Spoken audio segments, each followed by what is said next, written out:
Just working hard doesn't do things in the world. This is the biggest problem. Right from your childhood, your parents taught you, if you study, study hard. If you work, work hard. You do everything hard. If you do things hard, things won't happen. It'll become a donkey's life, just doing everything hard. Nobody told you must study in joy. Nobody told you must work in love. They told you must do it hard. They made their lives very difficult for themselves. They are ensuring that your life becomes difficult too. Why do you work hard? What are you working hard? If it's hard, give it up. If you can do it joyfully, you do it. Otherwise, don't do it. If you're going to make yourself miserable in the process of working, what use is your work to yourself or to anybody around you? If you're going to make it so hard for yourself, I'm sure you're making it very hard for everybody around you. If you're going to spread misery in the world, it's better you don't do anything. If you're going to spread joy in the world, go and do as much as you can. Need motivation? Watch the Top 10 with Believe Nation. Hey, it's Carmichael, and I make these videos because in my first business, I was making $300 a month. I quit on my business partner, and the thing that saved me was studying the stories of super successful entrepreneurs. So I hope that this story today helps give you the motivation you need, because I still need it too myself. So today, let's learn from one of the best, Sadhguru, and my take on his top 10 rules of success. Enjoy. Now you work hard. Just because you work hard, things need not happen, and they do not happen. One day it happened. Can I tell you a joke?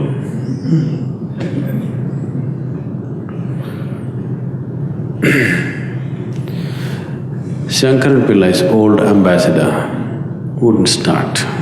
Does anybody still own ambassador? No? All of you evolved out of it.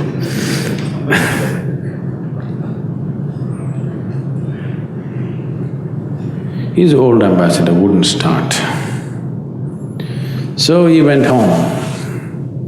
He had a kitten at home. He brought the kitten, harnessed it to the ambassador. He said, "Go, let's go, let's go." People looked at this and said, "Are you crazy? Can this little kitten pull the ambassador car? Generally, it takes God to move this car."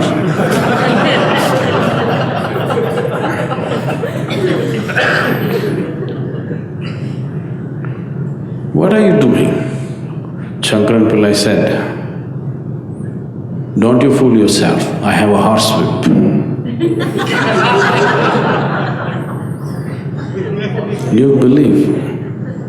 You believe you can do everything hard and it'll work. It'll not work just because you do it hard. You must do the right thing, only then it works, isn't it? If you do not do the right thing, it does not work. People who are successful not because necessarily they work hard, they just know what's the right thing to do with their kind of job. That's why they're successful. Another day, Shankaran Pillai fell into the septic tank. I want you to imagine. Right up till here in filth. Please imagine and see. He tried to get out desperately, he couldn't. Then after some time, he started screaming, "Fire, fire, fire!" Neighbors heard the fire screams, called the fire brigade. The firemen came and looked everywhere, no fire. Then they found him in the septic tank, pulled him out. And then they asked, "Why were you screaming fire?" Then Shankaran Pillai retorted, "If I said shit, shit, would you come?"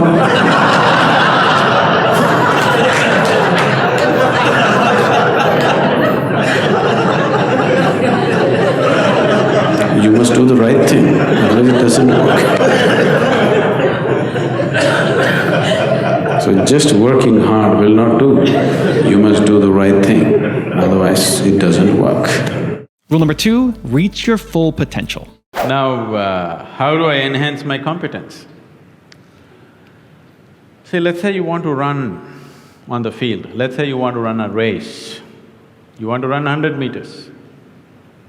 It is not running that you have to work on right now, you have to work on your legs and lungs and muscle and everything, isn't it so? So, if you want to become a great engineer, yes, definitely an institute like this is crucial on one level. But any number of people might have come here and gone, not all of them became great engineers. Though they might have produced hundreds of great engineers, still not all of them will become, simply because of their own individual attitudes and competence and whatever else, isn't it? So, whatever the institute can do for you, it is doing. One foremost thing that you need to do is to enhance your own physical and mental capabilities. Because if you want to be a good engineer, you need a working brain. Just having a degree of engineering may be a passport to a job, but it is not a passport to success, isn't it? So to have a working brain, which the engineering degree will not freeze. Usually lots of degrees, when people acquire degrees, they freeze their brains. They think they can… now they have finished using it and now they can rest it for the rest of their lives. It is not so. This is only to enhance your capability. This is just an organized effort. A school, a college, an institute is just an organized effort towards that, because each individual cannot craft it for himself. That is why an institution. Otherwise, an institution has no other purpose. It is here to just organize that possibility of you striving to be of a certain competence. But that is a mass application. But as an individual, your most important thing is you as a human being, you are functioning at the fullest level. If that has to happen, there are other dimensions which one needs to explore. Unfortunately, though these sciences and technologies for inner well-being have been the mainstay of this culture for thousands of years, today we are largely losing it for various reasons, because we want to imitate somebody else. We don't want to imitate our grandfather Topiwala anymore. We want to imitate the hat seller from another country. Because of that, we are losing those things, but we should not. We have to bring it back into our lives. This is very much a part of the way the culture itself is structured, that it is all about the human being. See, this is the only culture which talks about, which even an illiterate person in this culture is aware of, that you can actually evolve to another dimension of existence.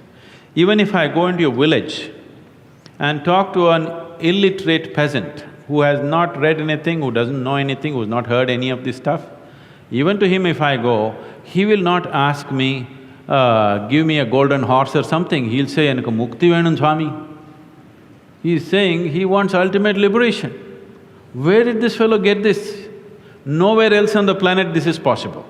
Nowhere else on this planet is it possible that an illiterate person is thinking that he can break his present dimension of existence and go to another place, whatever that place is.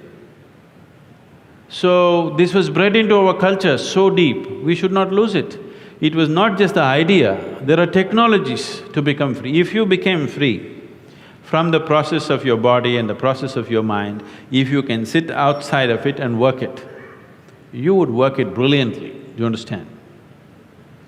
You would be able to use this body and use this mind only when you are able to not treat it as myself. These are powerful instruments in your life. These instruments can be employed the way you want it, only when you have an outside access to it. Right now, you are a phenomenal computer, but you don't know where the keyboard is. When you can't think, you scratch this spot, that's not where it is. Do you see people, when they cannot think, they're thinking hard, they scratch here? It doesn't work like that. There are proper steps that one can take. It could be offered here if everybody is willing for that. Rule number 3, be organized. Today, the modern world is always goal-oriented in the sense we want to win the game. Whether it's life or game, they're only thinking about winning. I feel that's a big mistake.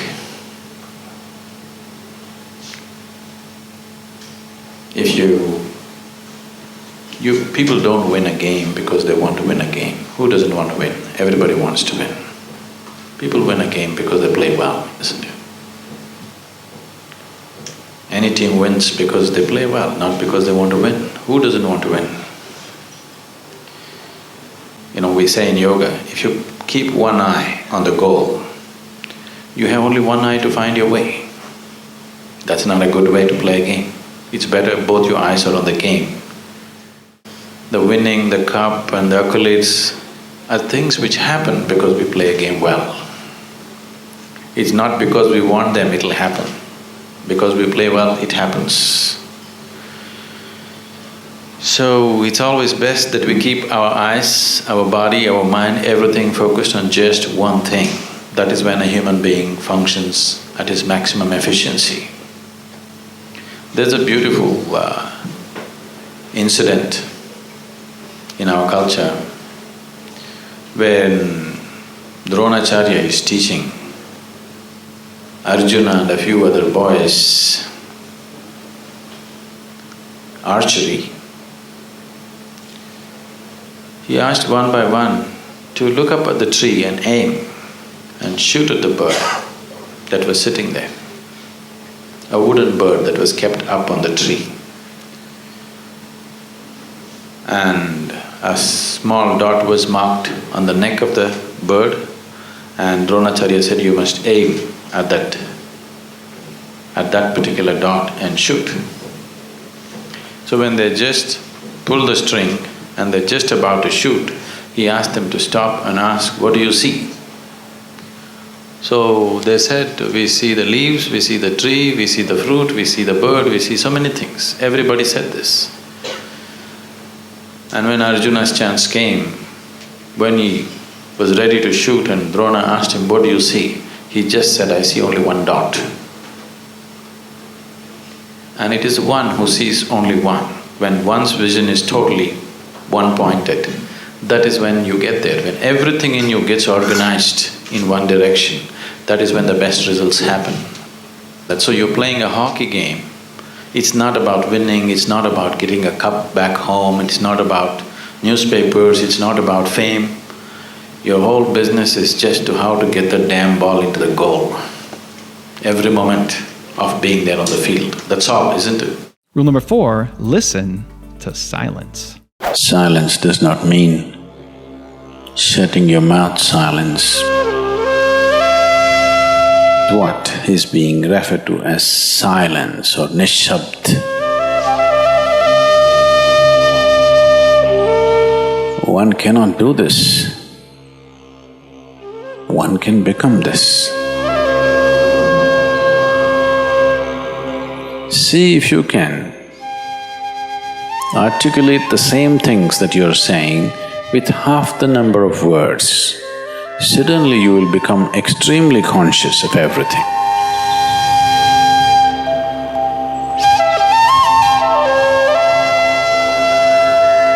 The wind makes its own sound. So does the water.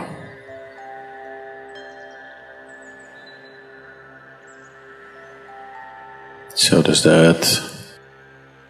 In fact, so does the sky. All the celestial objects are making their own sounds. There are sounds of pain, sounds of pleasure, sounds of misery, sounds of joy. For everything there is a sound. With human life, it's very true.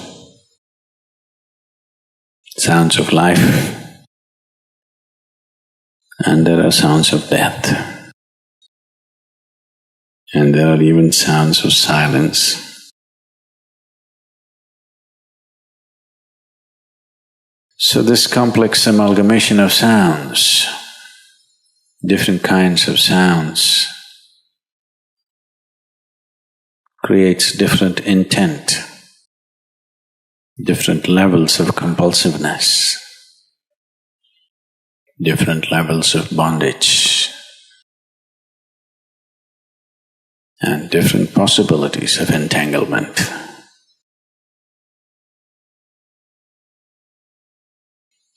In all this, why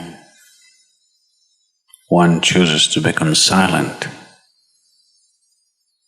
Silence is not a way of denying yourself life. It is not even about denying yourself articulation. Silence is about moving from compulsiveness to consciousness. All sounds represent different forms and different dimensions of compulsiveness. When one chooses to become conscious, not be entangled in the compulsive nature of the existence, he naturally chooses to become silent. Silence does not mean shutting your mouth silence, plugging your ears silence. You can sing in silence. You can dance in silence. You can even speak in silence. You can even scream in silence. You don't try.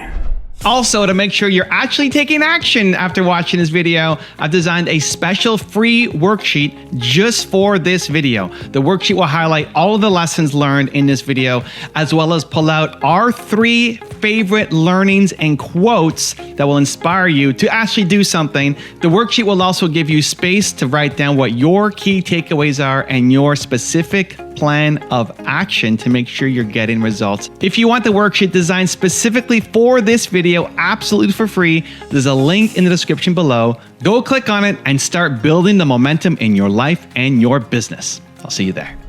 Rule number 5, create your destiny. Faith, God,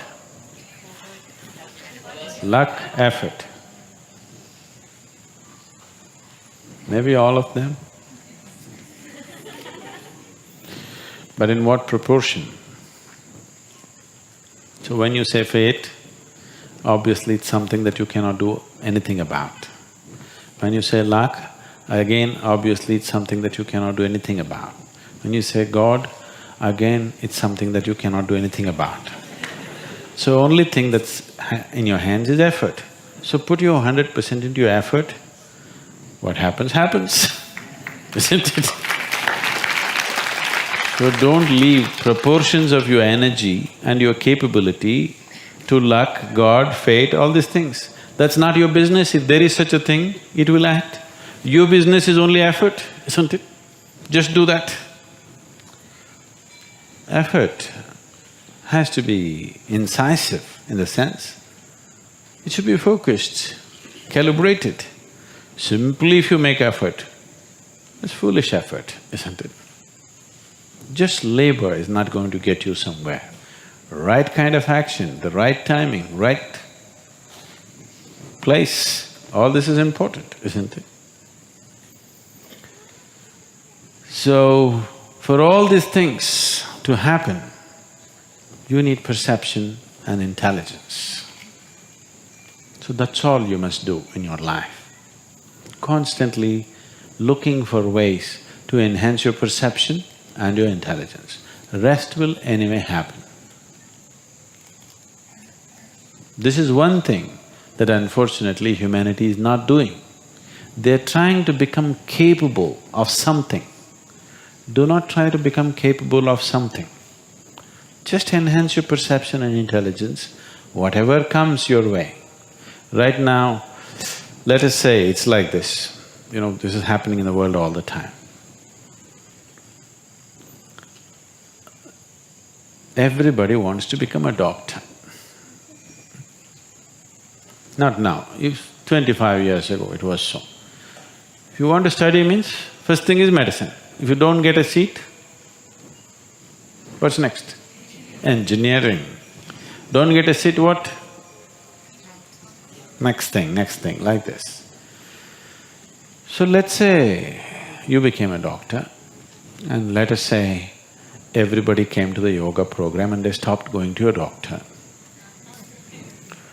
At least your visits to the doctor has come down, isn't it? Has it? Has it come down or no? For sure, it's come down. So business will go down. it will no more be a good profession to go into, because very few doctors are becoming doctors because they want to become doctors. Others are becoming doctors because they think it's lucrative, isn't it? Isn't it so? Most people are becoming doctors because they think somebody's sickness is a lucrative business. It's a very… I don't want to go into other aspects, it's quite disturbing for me.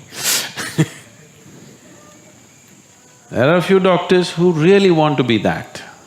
They want to understand the human system and they want to serve in that direction, that's great. Suppose everybody became healthy. You don't want that, isn't it? Yes, you don't want that. So do not try to put up a recipe for your success. Success is only when you are able to use yourself to your full potential. It doesn't matter whether you become a doctor or a politician or a yogi or what the hell you become is not the thing. Success means you are living your life to your full potential. That's what success means. If that has to happen, you need perception and an active intelligence. How do I grow my intelligence? Don't worry about that. Right now, the important thing is to enhance your perception. If you're able to see life just the way it is, you have the necessary intelligence to conduct it well. If you're not able to see life the way it is, your intelligence will work against you. Most intelligent people on this planet are generally the most miserable people on the planet. This is simply because they have an active intelligence but no perception of life. So, one most important thing that people have not worked at is to enhance their perception. They're trying to broaden their mind, that's not the point. That will only make you socially successful, not truly successful. If you want to be truly successful, you must be able to see everything just the way it is, without distortions.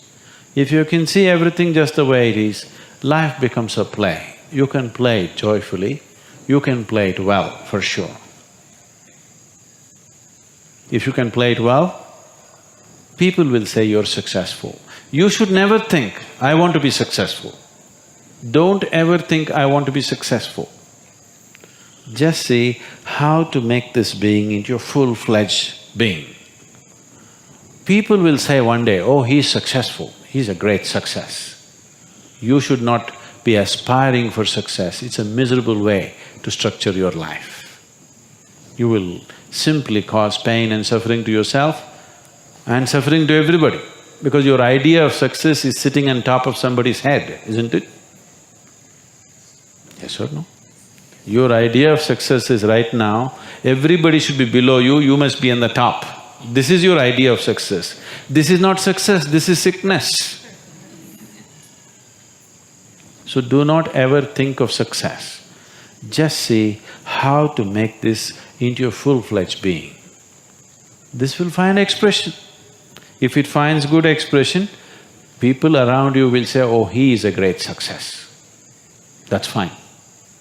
People should recognize you're a success. You should not be thinking how to be successful. Very wrong way to approach life. Rule number 6, tap into your emotions. This is the nature of your intellect right now. So if you want to train this intellect that it can stay like this for long periods of time, that's fantastic, that'll need lots of work. But your emotion is capable of like that.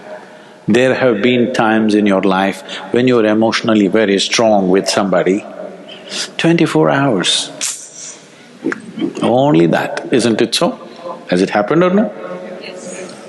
So you're more emotionally competent than intellectually competent. I'm just trying to put it gently across to you.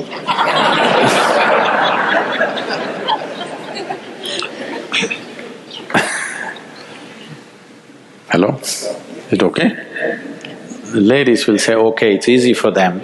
Men are struggling, what?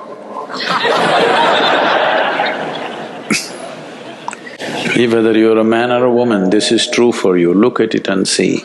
Maybe your love is not focused, but your anger at least is focused. That is an emotion. If you look at the temperature or the intensity, how many moments of your life have you known that kind of thought which is burning hot intensity? But you've seen such emotions, isn't it? Hello?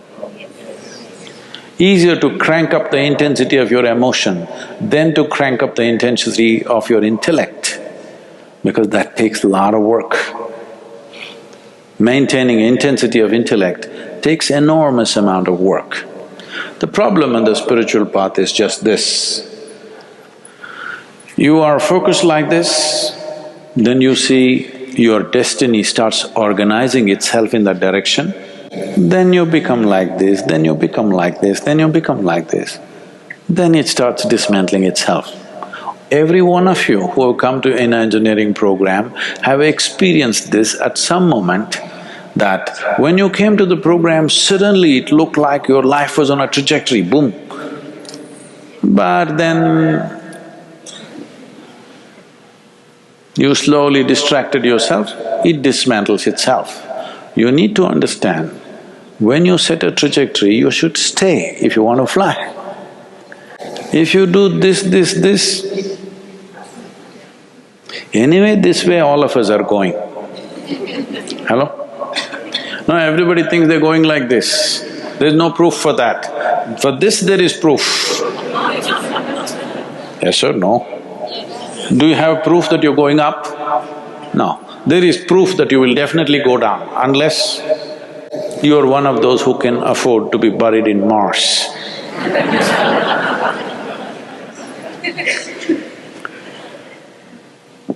No, the planet needs you. Even if you're not useful when you're alive, when you're dead, planet likes you. Yes, really, Mother Earth wants to get you back. Please don't deny her that. When we talk about devotion being the way, people think devotion means going to the temple, going to church or mosque. People think devotion means religion. Rule number 7, practice self-love. There is something beyond what you think and feel. If that has become a real thing for you, even for a moment, then you must invest your life towards that. Yes, I'm trying to, but petty things carry me away. So, you're a little falling in love with yourself. That is why, even though the taste of the beyond is somewhere on your tongue, you still can get entangled, because you're little becoming inflated personality. You're little in love with yourself. Is it wrong? Nothing wrong. It's just called madness. Because love is an effort, love is a longing to include something as a part of yourself. Love is a process. Love is a possibility where you could become larger than who you are. You could become more than what you are by inclusion. Now, if you wallow in your own self-love, now this is going against all the popular teaching. People have been telling you, first you must love yourself before you love anybody. If you cannot love yourself, how can you love anybody?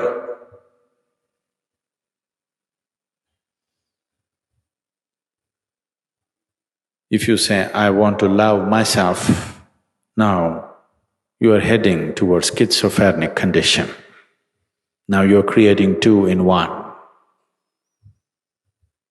If you want to ensure that you never go insane, the first and foremost step that you need to take is you take away all divisions and you see this is an individual. An individual means he cannot be further divided, he's indivisible.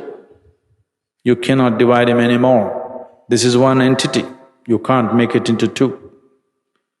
If you make it into two, I love myself, now you are heading towards madness. First step has been taken. If life situations cooperate, you will get there quick.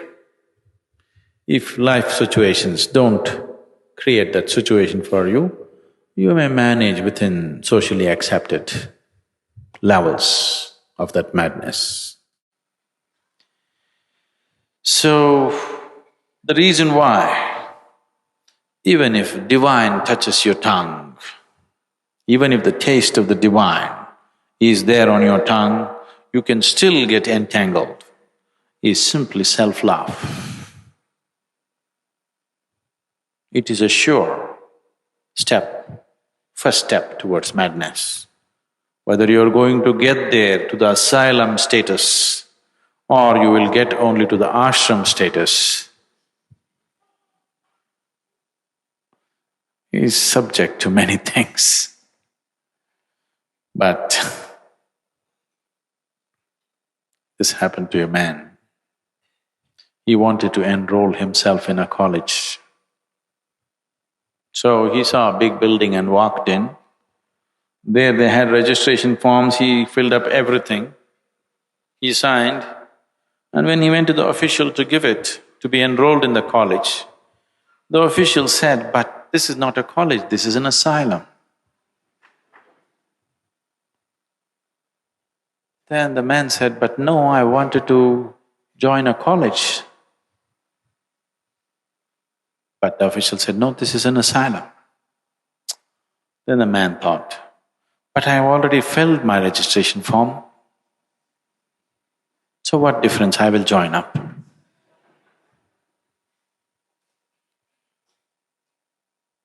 Not much difference. I will join the asylum, what's the big difference? The official agreed, yes, not much difference, but there is one difference. What is it? Here, unless you show improvement, we won't let you get out.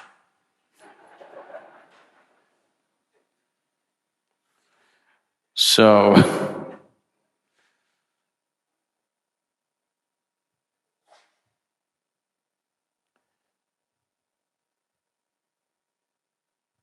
ashram is just a Sanskrit word.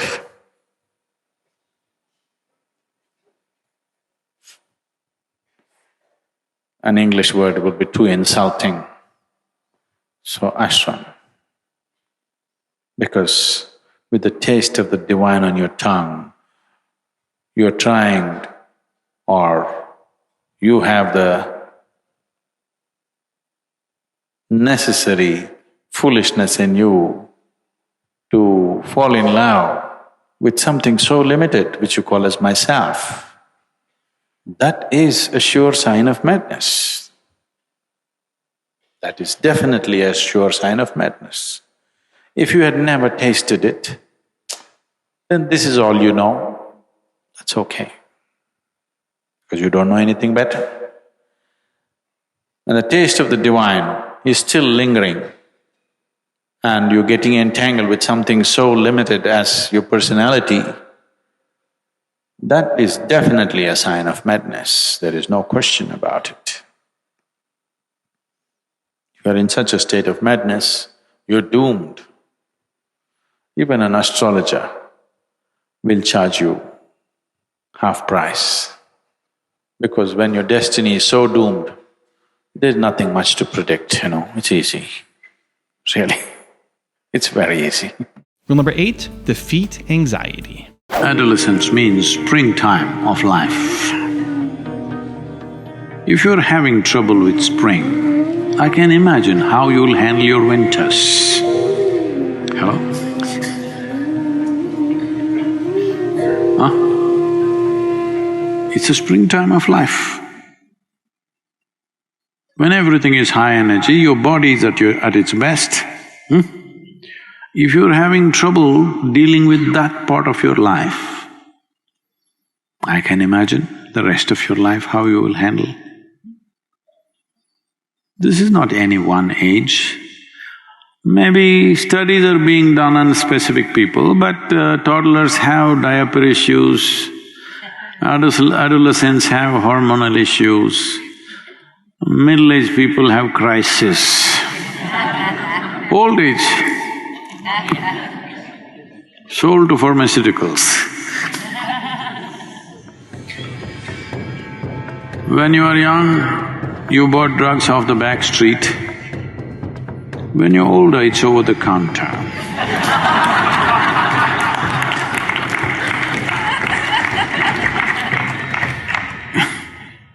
Nothing much has changed, it's just become legal, everything is becoming legal, you know. Hello? Yes. Lot of things which were not legal are becoming legal, isn't it? So, this is not to make a joke out of somebody's suffering, but you need to understand what's happening. There are many dimensions to this. I don't think I can cover all of them in these few minutes, but to just put some perspective to you.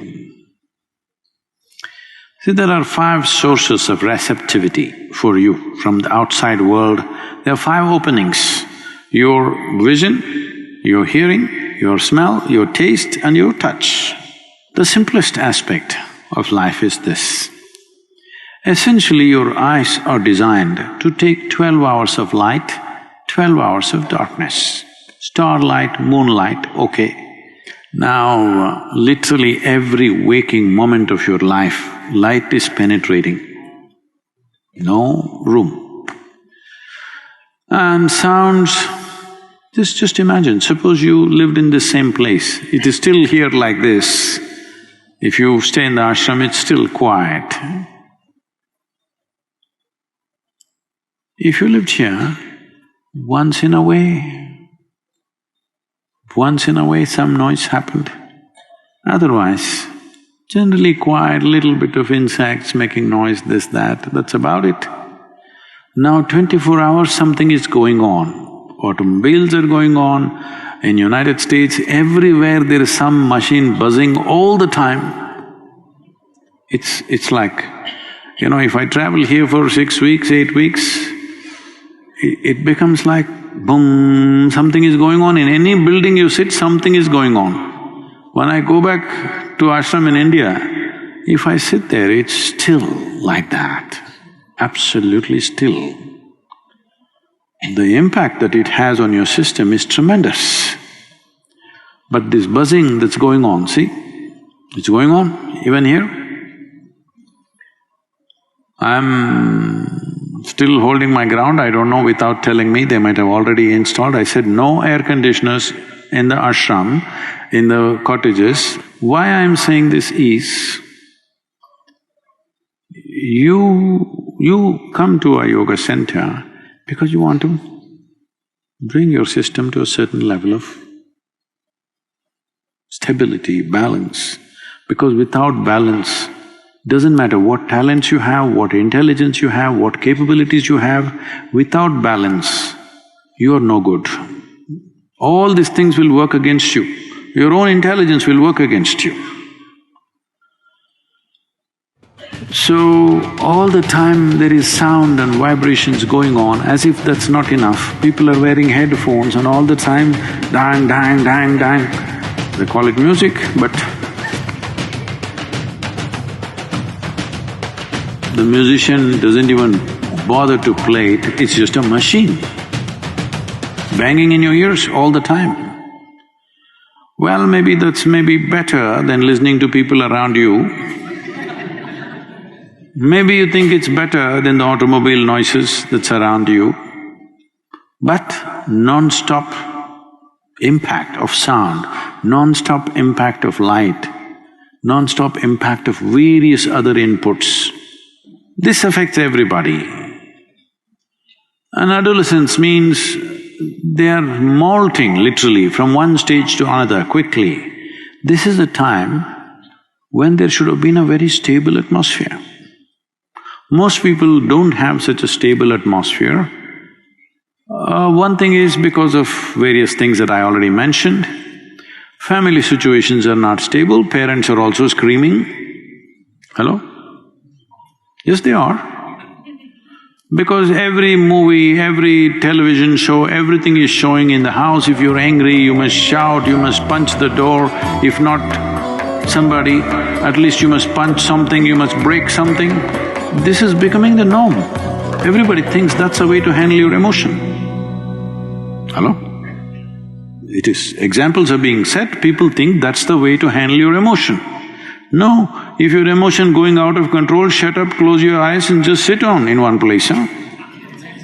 Yes, that's a way to handle your emotion. If your emotion is going out of control, just shut your mouth, close your eyes, sit down in one place, don't mess with the rest of the world. Hello?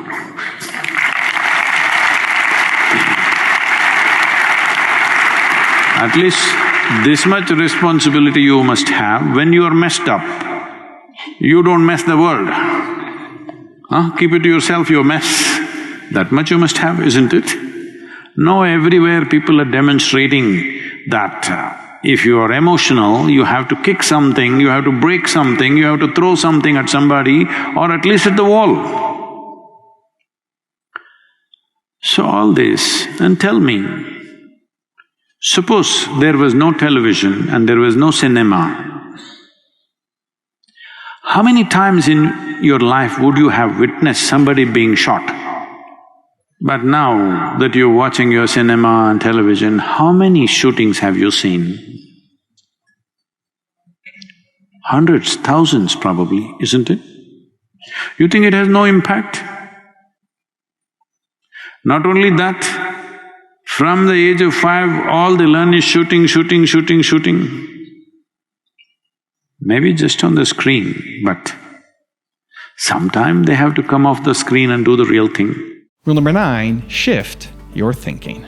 My own vision has never failed me, so I always kept away from all scriptures because I didn't want to clutter myself with something or the other.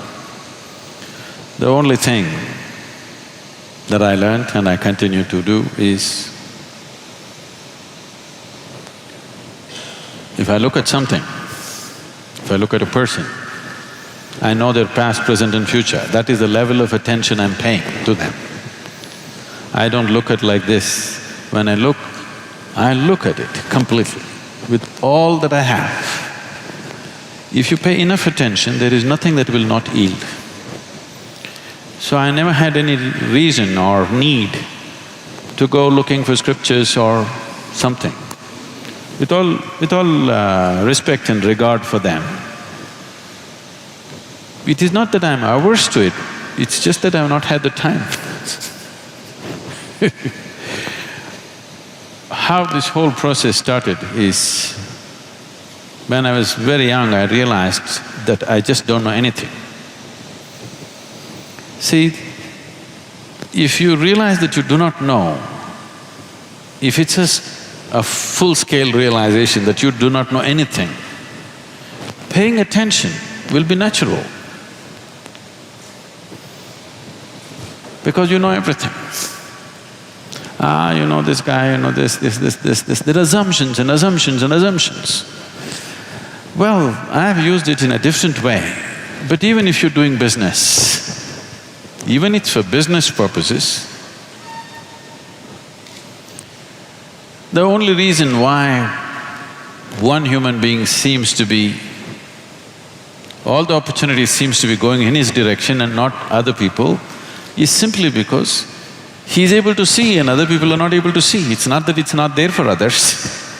One is able to see and others are not able to see. So essentially, a leader means that you're able to see something that others are not able to see. So, attention without intention, simply being attentive, that's what we were trying to do in the afternoon. Not paying attention to something, just practicing attention, a very heightened level of attention where an unfocused attention But when you focus it on something, just about anything has to yield, there is no other way to that attention. So, I always focused on enhancing and sharpening my attention, never on retention because what you gather is not you. Essentially, you know that you exist only because you have some sense of attention right now, isn't it? Suppose you fall asleep and you lose your attention, you do not even know that you exist. So the basis of your existence itself is attention. And this attention need not be mortgaged to anything. You just have to sharpen the attention. See, if you have a knife in your hands, there is no such thing that you have to cut only apples with this. If you have a sharp enough knife, you could cut anything that you want. But the important thing is the knife is sharp enough, so that your attention is keen enough, not for something or the other. If your attention has become very keen, if you wish to do a certain type of activity, you can successfully do it. And rule number 10, the last one before some very special bonus clips, is get out of monotony. Monotony is not life. Monotony is the nature of the mind. That is, if you left your mind loose without knowing how to employ it. So if you do not know how to use it, mind will use you and consume you. So the whole spiritual process is just that.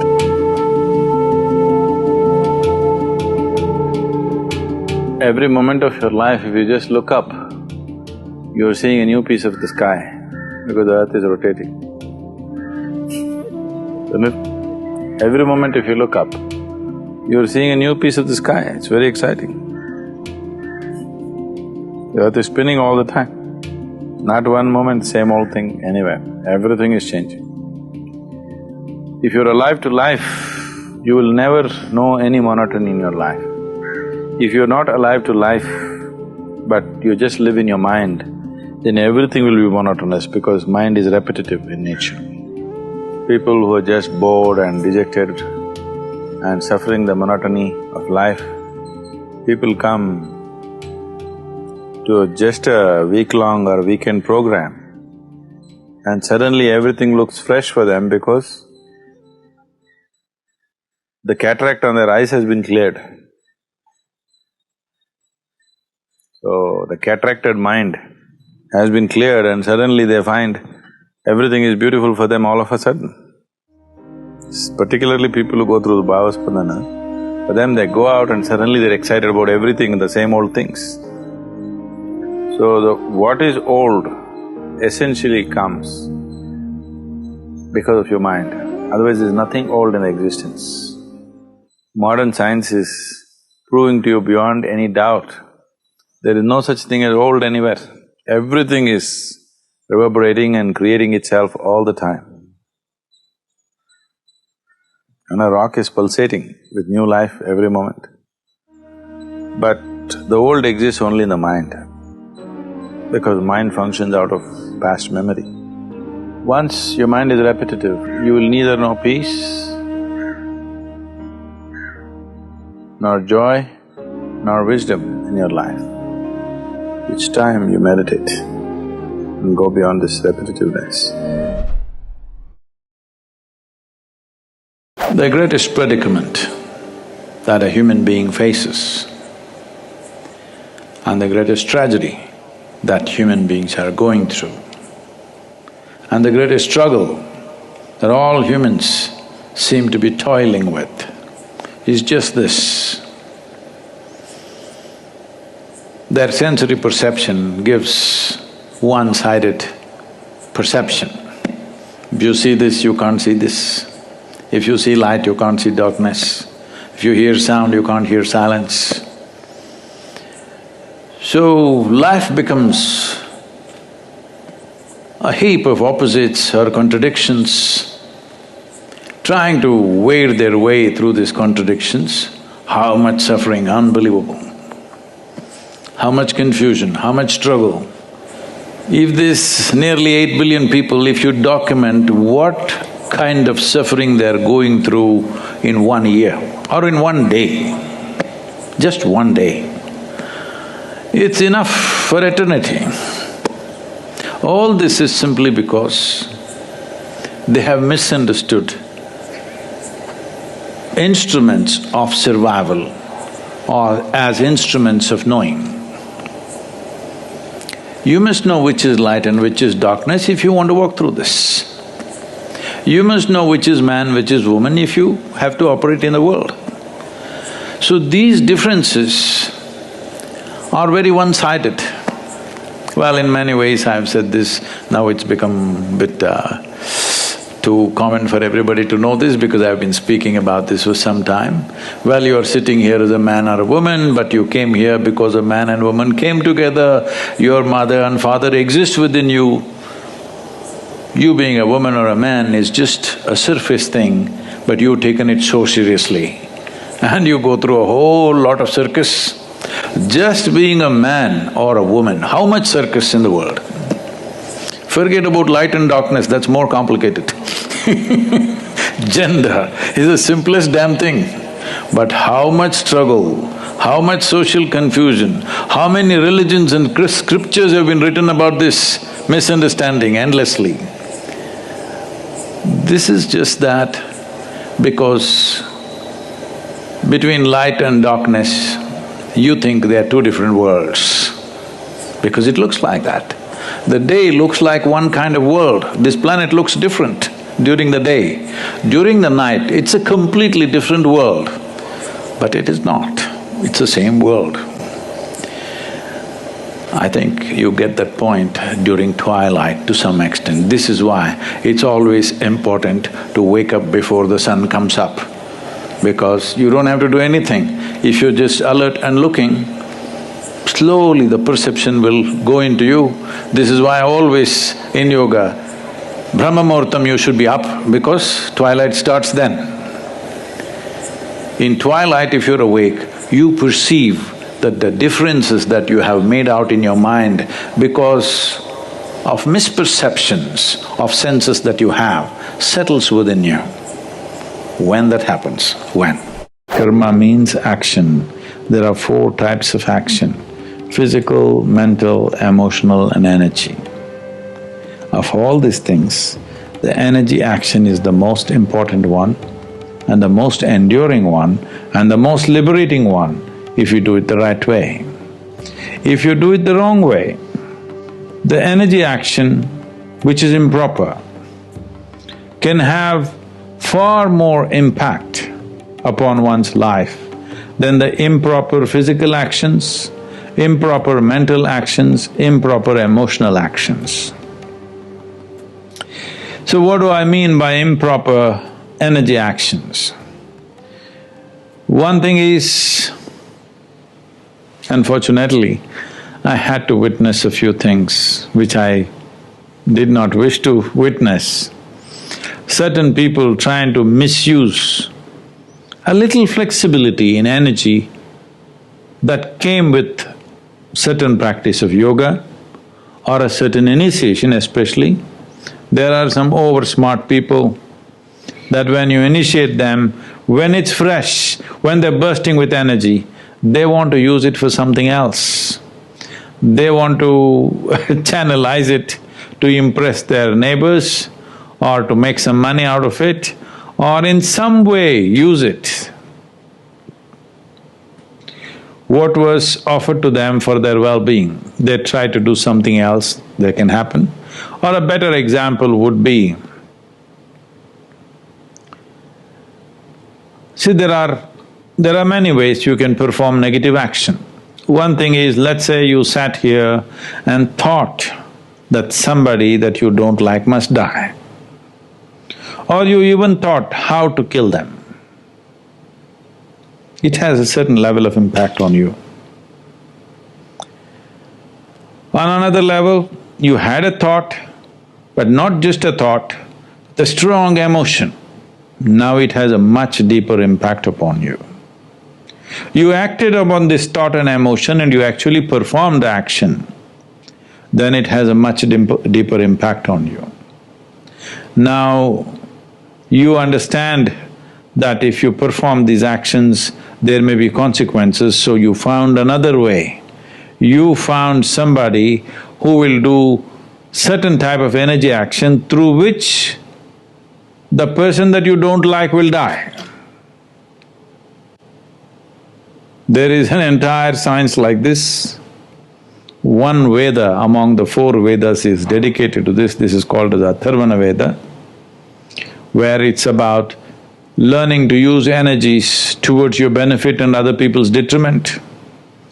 You've heard of words like black magic, voodoo and billi shunyam and whatever else you call it, where people have learned to use energies to cause harm to someone else. Once you energetically try to influence somebody for some benefit of your own, now this will be the worst karma because the impact of this goes very deep into you because you're employing your energies to do this. This is the reason why even to initiate you into a simple process like Shambhavi, I am asking you to take this step of being a mother to the world so that you never misuse this, you see everybody as yours. Because enhancement of energies has to come with a profound sense of responsibility. Enhancement of energies has to happen with deeper dimension of inclusiveness. Without inclusiveness, if you use energy, this will be the worst karma.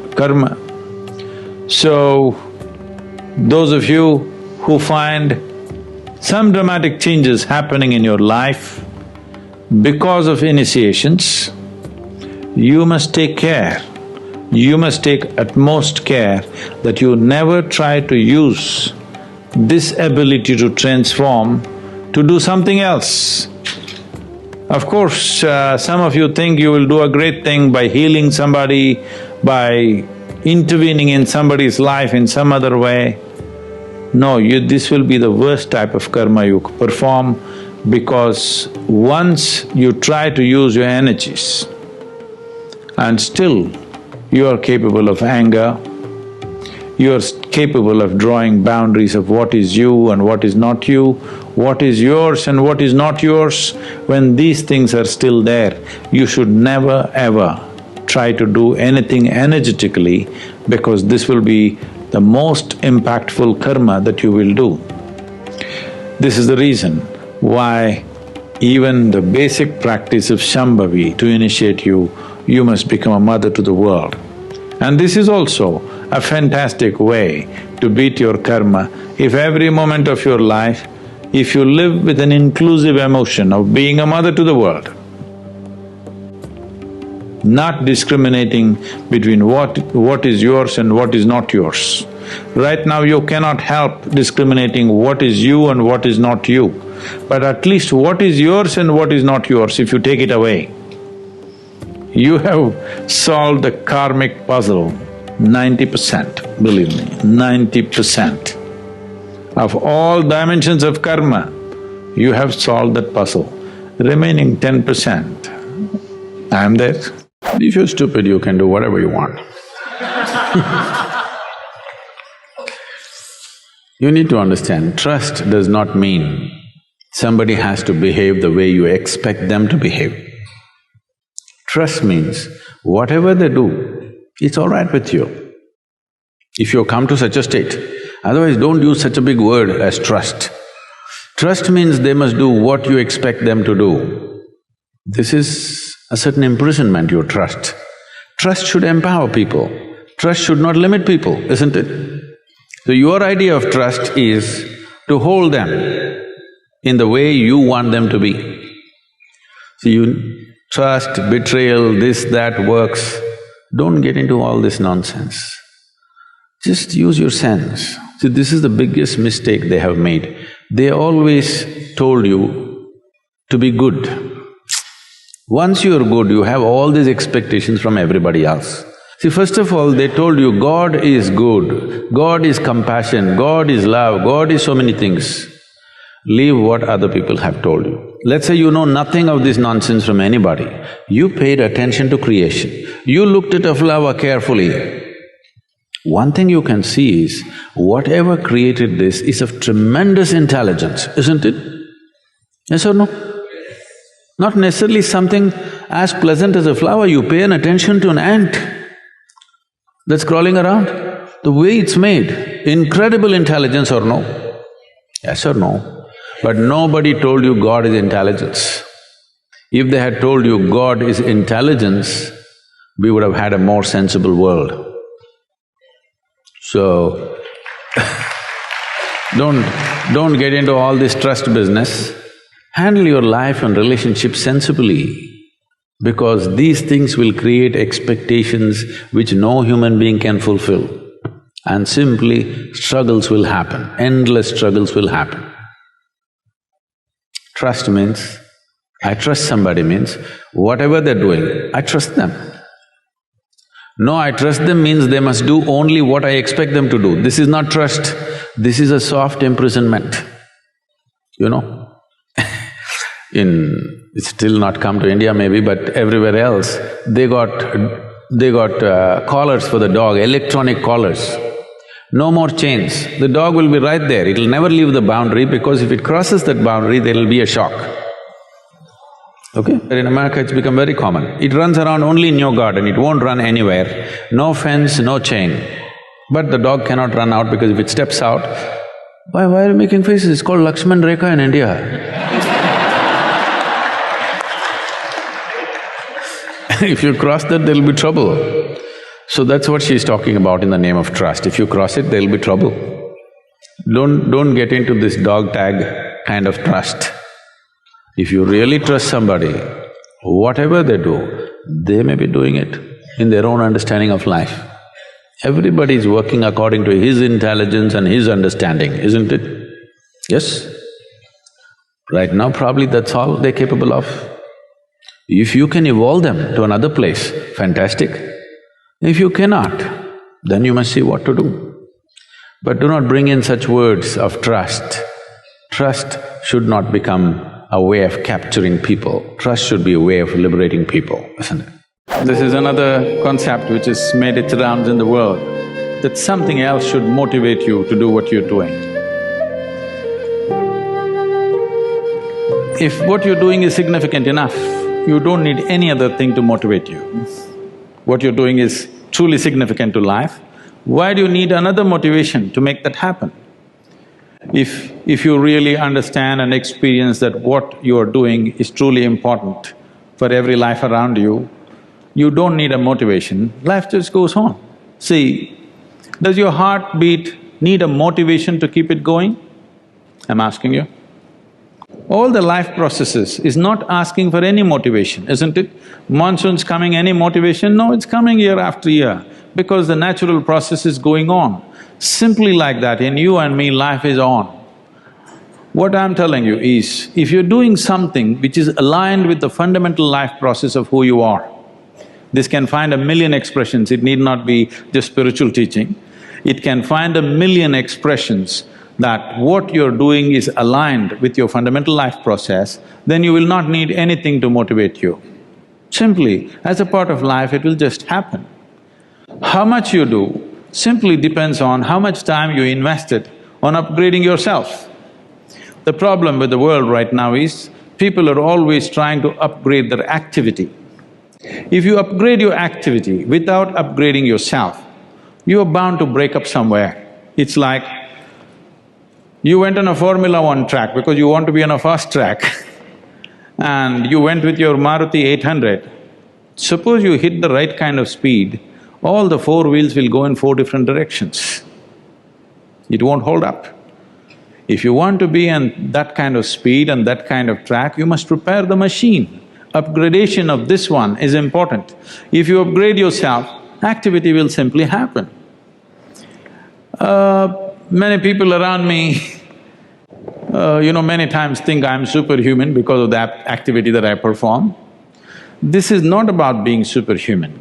If you explore the possibilities of being human, if you explore the possibilities of the immensity of being human, you will realize you don't have to be a superhuman, being human itself is super. So you will not need any external drive or some other inspiration, the very process of life will do it. You can simply sit.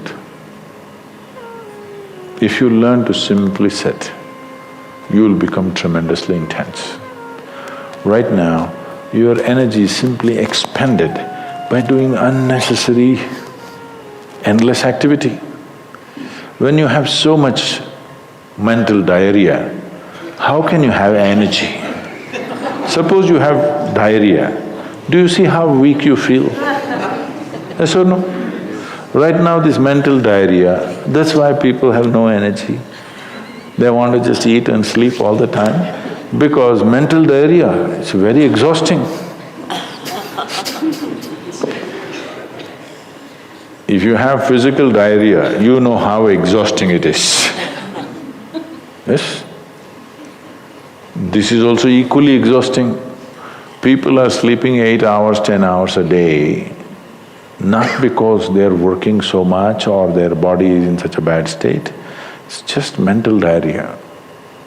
If you stop the mental diarrhea, there's enough energy to make this very, very intense. Now how do I stop mental diarrhea? If you have diarrhea, physical diarrhea, what is the first thing to do? Huh? What?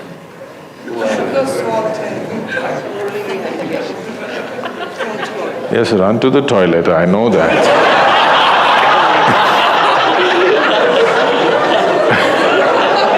I'm saying as a corrective measure, what's the first thing you do?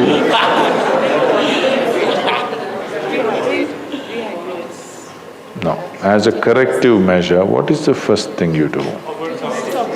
First thing is stop eating, right? Yes or no? But diarrhea means in some way we've eaten something that the body doesn't want. It's trying to throw it out. Yes? You've taken something inside which the body doesn't like. It wants to throw it out. First thing is, stay away from food for some time. You eat bad food and then try to stop diarrhea, it's not going to work. So similarly, bad food for the mind is just this. You have gotten identified with things that you are not. The moment you get identified with things that you are not, mental diarrhea is inevitable. It's bad food for the mind. Now it will run endlessly, do what you want. You do any damn meditation, you say Shiva, Rama, it's not going to stop. It's not stopped, isn't it? Because bad food is being eaten every day, you're getting identified with more and more things and you want to stop your mind, you do whatever kind of circus, it is not going to stop. If you disidentify with everything, if you understand what is you and what is not you, if you keep a little distance from that, mind will become still. If you want, you can use it, otherwise you can keep it. Now my hand is there, if I want I can move it, otherwise I can keep it. This is a useful hand. Suppose it starts jumping like this. You clearly know there is some kind of an ailment, isn't it? Yes or no? So if hand is jumping, you know it's an ailment. If mind is jumping, is it an ailment or no? The ailment has come because continuous wrong diet. You tell your mind that I am this, I am this, I am that, I am that. It's having diarrhea. You stop giving it wrong food. If you clearly see what… even if you do not know what is me, at least you know what is not me, isn't it? This much you do. Tonight before you go to bed, sit on your bed and sit down and discount everything that is not you. This house in which you're living, is this me? No. This loving parent or mother, father, wife or husband or child, they're wonderful, but is this me? No. Now these nice clothes I'm wearing, is this me? No. Now my body, I like it, but is this me? No. Now I'm having so many thoughts, is this me? No. Now I'm having wonderful emotions, is this me? No. Like this, everything that's not you, before you sleep, keep it down and go to bed. Tomorrow morning, you will wake up considerably more intense than today. In the yogic culture, first 8 years, or actually 8.5 years, is considered childhood. So these are not counted. Though Balavastha is up to 12, it's the 8.5 years where you're a real child. You know it from your own experience.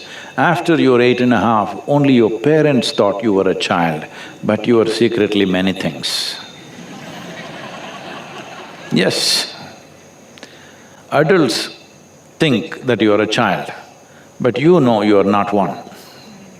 Because your childhood in many ways ends at 8.5. So if you take two solar cycles, which is 24 years or little less than that, and add 8.5 years to it, it will become 32 and 3/4 or something like this. 32 years and 7 months or somewhere there. The exact calculations we can make, but it's nearly 33 years. So when these two cycles end, plus the Balavastha, living that when it ends, it is a possibility. This is a time when your life could take on a different level of propulsion. If you have prepared yourself well, either with education or some skill or yoga or inner dimensions of your life, if you have prepared yourself on any of these things, that is the time when it can propel, or that is the time when it can start crashing. You know, in the Western societies, they talk about midlife crisis. It usually starts around 33, 34 years of age. Suddenly people don't know what to do with themselves, life getting meaningless. Or those who are successful, they find traction and suddenly they explode into different levels of success or well-being.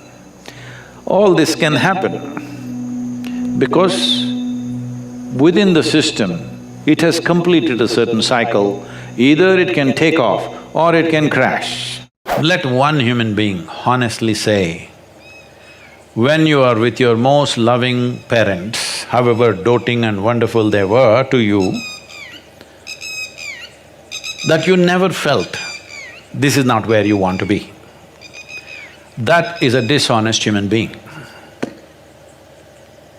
Because love gets tedious, somebody's fondness gets very tedious, comfort gets tedious. Because the nature of life is, it wants to constantly expand. If there is no room for expansion, it doesn't matter you are kept in a whatever, I won't use because everybody uses the word golden palace. I think golden palace is totally unaesthetic in my my visual perception. I hate golden palace, but whatever is the most wonderful palace, or as you say Shangri-La, whatever, it'll get tedious. All the heaven-bound people, they don't know how bored they will be within 3 days in that place of goodness. So I'm saying it doesn't matter, it's not because there's something wrong with your parents. They may be most wonderful people, but the very nature of a human being is such. Only if you're a pet animal, if you have reduced yourself to that, you're just happy with the meals that you're getting and somebody is fondling you once in a way and you're happy with that. For that you must be a pet animal, you should not be born as a human being. Once you're born as a human being, it is natural wanting to break barriers. So when you're young as a child or a teenager, you think barriers means they're all physical. Before you understand, the barriers are not really physical. Whether you build your own house or you live in your parents' house or you live in a slave master's house, the house and walls are not the barrier. It is all within us. Before you realize that, or how soon you realize that, will lead to either transformation or frustration. I would say there's literally no human being who is not confronted with a thought and an emotion like that, but they manage to brush it aside. It doesn't bother them enough. The pain of not knowing doesn't tear them, that's the whole problem. They come to terms with ignorance, they make a deal with ignorance.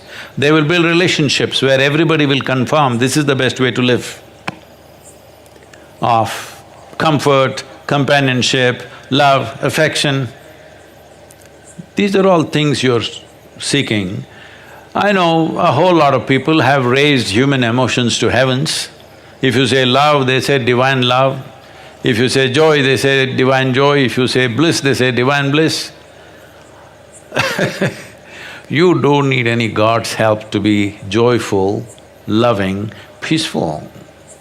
As a human being, you're endowed with these qualities. So all those who deprived themselves of that, they either seek God or they settle for a dog. Yeah, usually. Because they want unconditional love, this is a demand. Because the nature of love is such that it's like a flower, if you don't watch it for 2 minutes, it'll fall. It'll wither and fall right there. Either you want to let it fall, or you have to nourish it every moment, or you have to concretize it. That means you take a picture and keep it on your phone screen, or you institutionalize it with marriage or this or that. So essentially, well, I'm not against any institution because institutions are needed in the world to operate, otherwise there'll be chaos. That is a different thing. But you cannot institutionalize joy or peace, like right now we think United Nations is the institution for peace.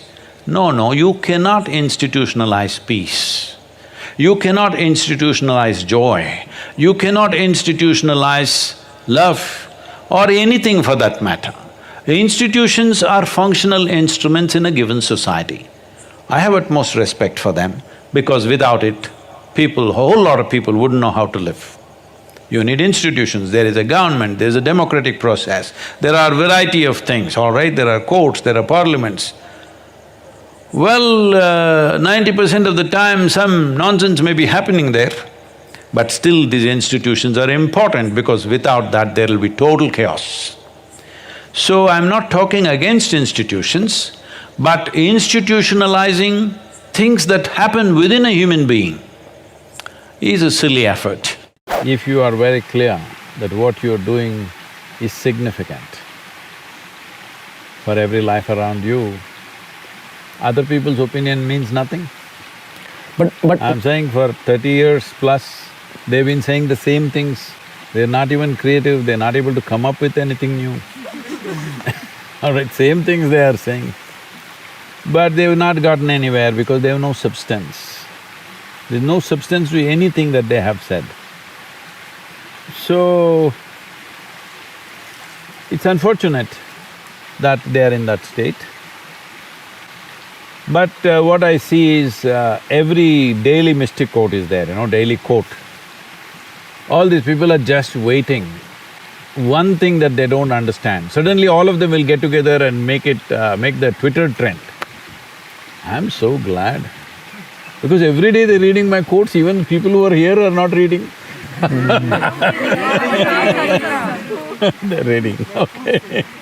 I am saying every day carefully they're reading my quote. The day they don't understand, they think I made a mistake, and boom, they'll go. I'm glad.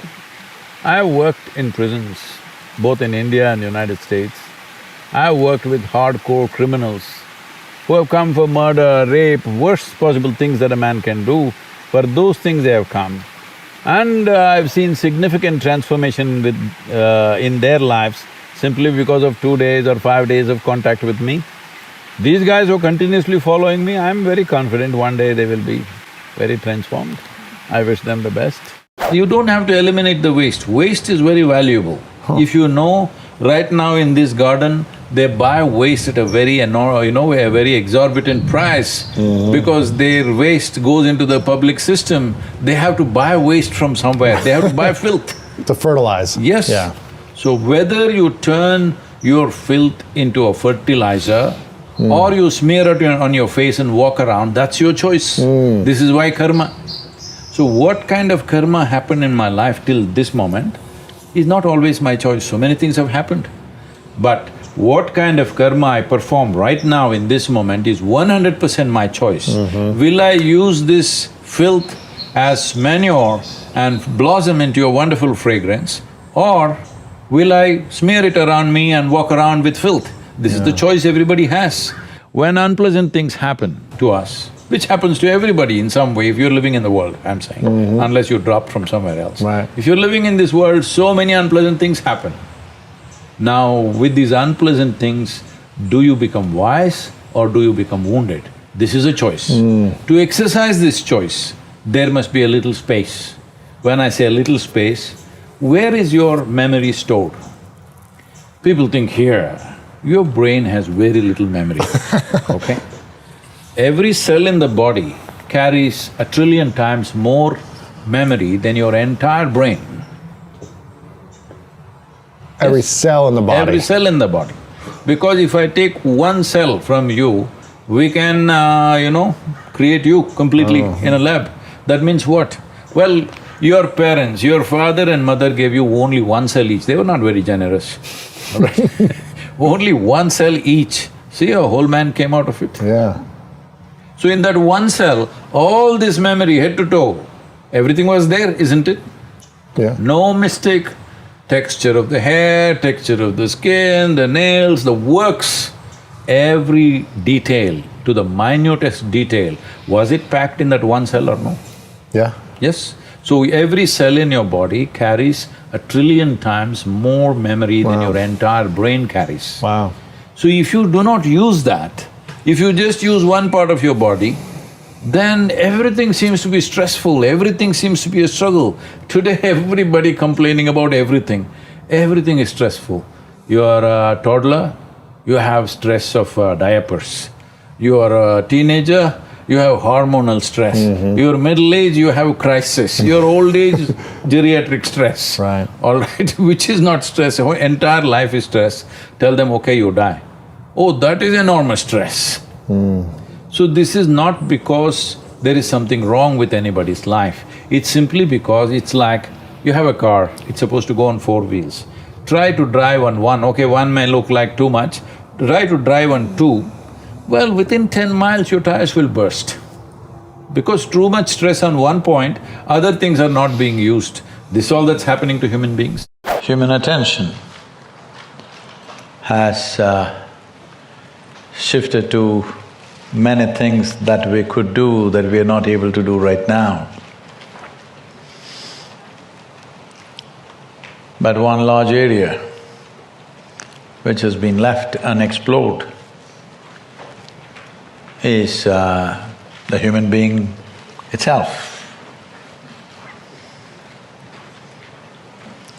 Whatever kind of technologies we develop, whatever kind of machines we build, essentially, we can only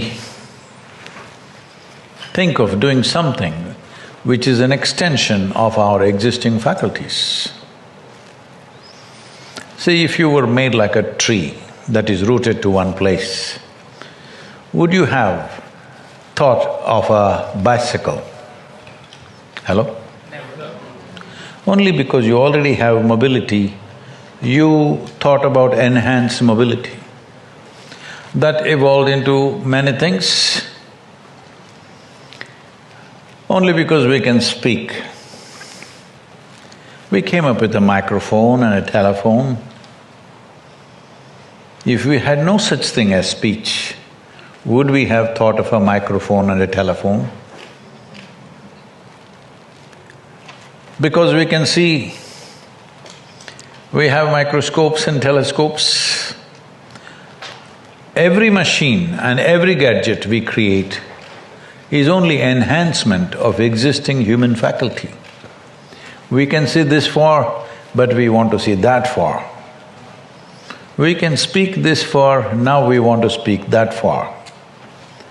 We can hear this far, now we want to hear from somewhere else. Everything. There is no other way for a human brain or human intelligence to function. We will only think of how to enhance this. The purpose of enhancement is essentially a longing to enhance the quality, the content and the profoundness of our life. First of all, people are assuming that anger is happening to them or misery is happening to them. No, this is exactly what I said earlier, maybe I didn't articulate it fully. No, you are creating anger, you're creating misery, you're creating joy, you're creating whatever. All this is happening from within you. But human experience is happening from within us, isn't it? Right. Whether it's love or hate or anger or misery or joy or anything is only happening from within us. Right. The simple question I am asking is, what happens from within you? Should it happen your way or somebody else's way? It should happen your way. Of course, because the world will never happen your way 100%. Because there are so many stakeholders in the world, little bit will happen my way, little bit your way, that is fine. But what happens within me must happen my way.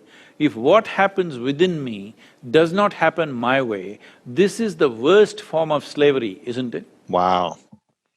Somebody decides what happens within me, somebody decides where I should sit. This is slavery, everybody understands this. Now somebody decides whether I am happy or unhappy. Isn't this the worst form of slavery? Yeah. So this is the liberation that humanity needs to work at. This is what inner engineering means. Inner engineering is not some mechanical process, because engineering means this essentially. You will say something is well engineered only if it works the way you want, isn't it?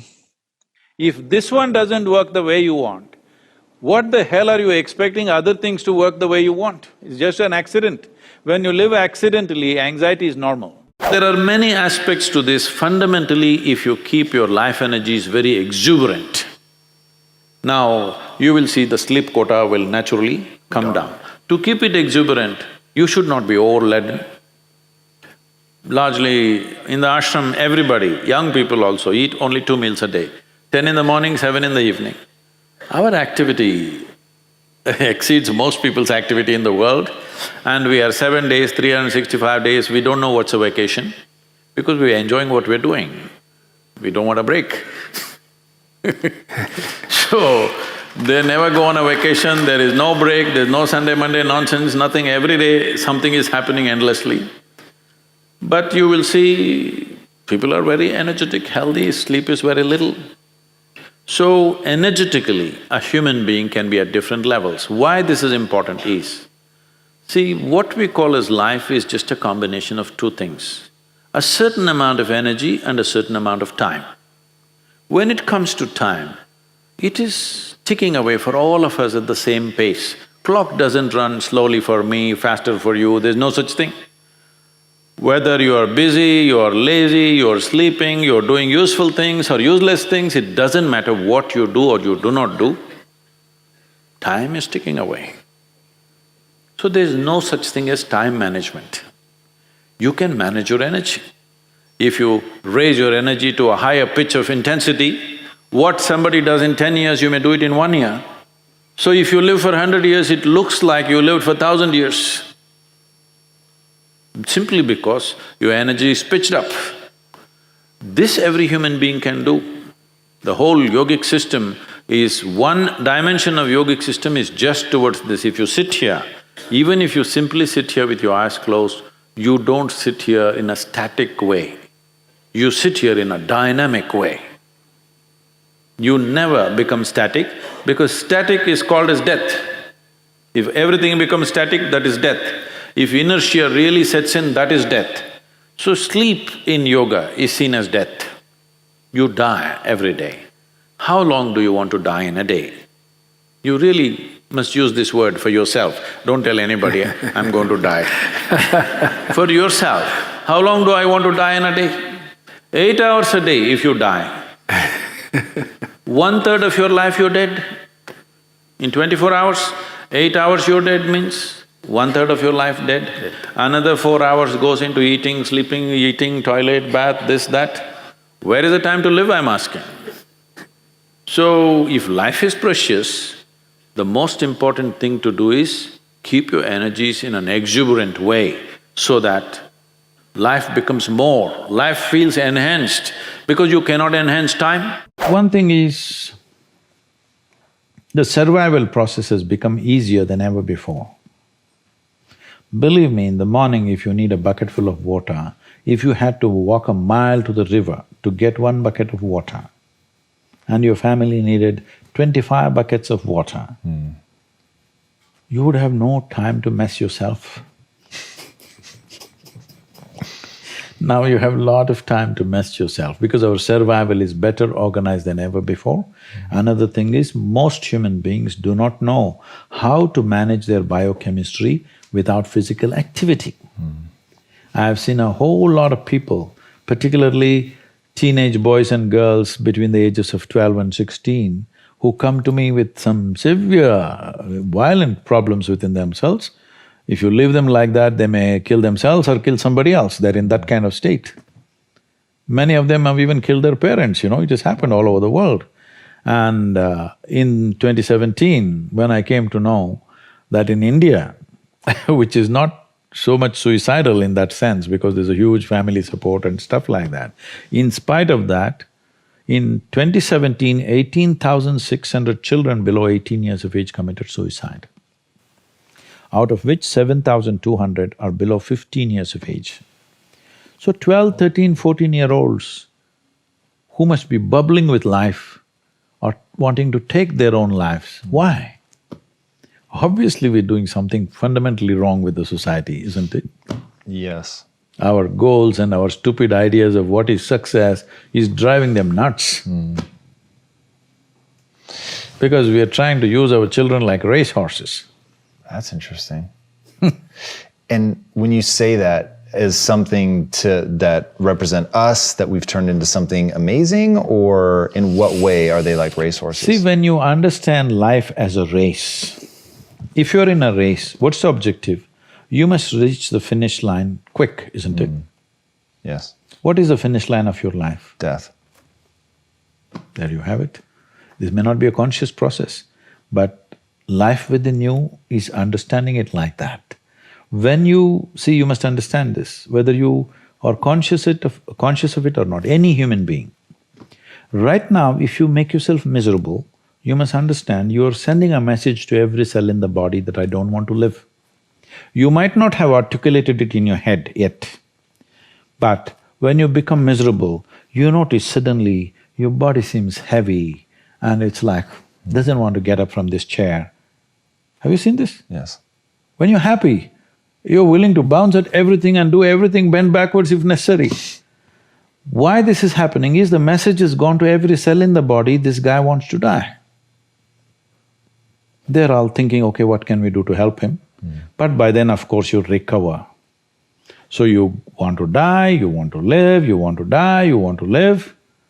The body is getting confused because you must understand this is a very intelligent body.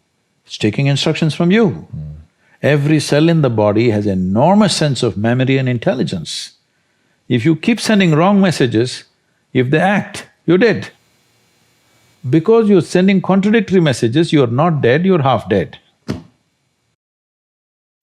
You can give it any number of exotic names. Essentially, you have turned your intelligence against yourself. This is supposed to work for you, but now you've turned it against yourself, it's working against you. Don't utter the word freedom because freedom is a consequence. It's something that you have to earn. It doesn't come as a philosophy. In 60s, we thought it's a philosophy. If you live responsibly, you will see freedom will come. When I say responsibly, not in the sense of civic responsibility, if you retain your ability to respond to life without any prejudice, without any restriction, you will see you will become free. Your ability to respond, if it is unlimited, it is freedom.